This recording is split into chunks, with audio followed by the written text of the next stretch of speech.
আমরা যাদেরকে আদর্শ মেনে চলি, এ 63 বছর না, 63 ঘন্টায় 63 মিথ্যা কথা বলে।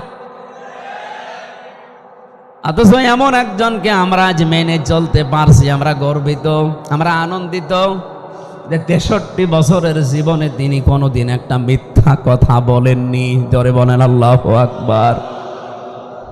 হ্যাঁ, আল্লাহ তার নিজের নাম ব্যবহার করেছেন কোরআনে। হযরতে ইসমাইল নবীর ক্ষেত্রে আল্লাহ দিয়েছেন ফাবাশশারনাহু বিগুলামিন হালিম। আপনাকে আমি একটা ধৈর্যশীল সহনশীল সন্তানের সুসংবাদ দিচ্ছি। এই যে হালিম, আমার আল্লাহর নাম। আজকের সভাপতি উনি হালিম না, উনি আব্দুল হালিম। ওনাকে যদি শুধু কেউ হালিম বলে ডাকেন আপনার গোনা হবে, কারণ হালিমকে আরো জোরে বলেন। উনি কি? আব্দুল হালিম। উনি হালিমের দাস, হালিমের গোলাম, হালিমের বান্দা। হালিম শুধু একজন, অথচ ওই নামটা আল্লাহ ইসমাইল নবীর চরিত্রের ক্ষেত্রে দিয়েছেন যে এমন ধৈর্যশীল সহনশীল একটা সন্তান আপনাকে আমি উপহার দিলাম, হে ইব্রাহিম। ওনাকে আর একটা সন্তানের সুসংবাদ দিয়েছিলেন, তার নামও আল্লাহ তার নিজের নাম লাগিয়ে দিয়েছেন। রব্বুল আলামিন বলেন ফাবাশশারনাহু বিগুলামিন আলিম। আপনাকে আমি সুসংবাদ দিচ্ছি একজন জ্ঞানী বান্দার।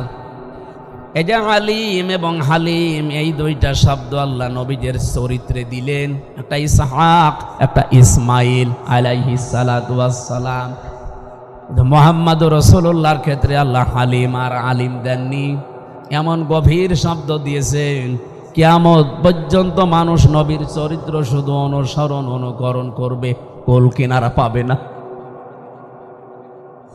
নবীদের চরিত্র যদি অনুসরণ করেন, আল্লাহ যেহেতু খুলুকিন আলী আযীম দিয়েছেন, মহান চরিত্রের উপরে আপনি প্রতিষ্ঠিত অধিষ্ঠিত, যে কোরআন আপনার উপরে নাজিল করলাম, এইটার ক্ষেত্রেও আমি আল্লাহ কিন্তু আযীম লাগিয়েছি।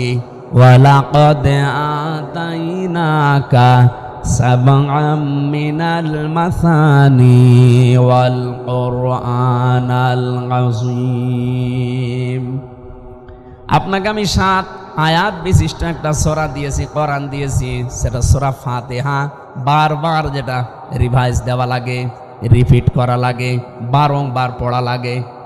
কোরআনে কারিমকে আল্লাহ কোরআন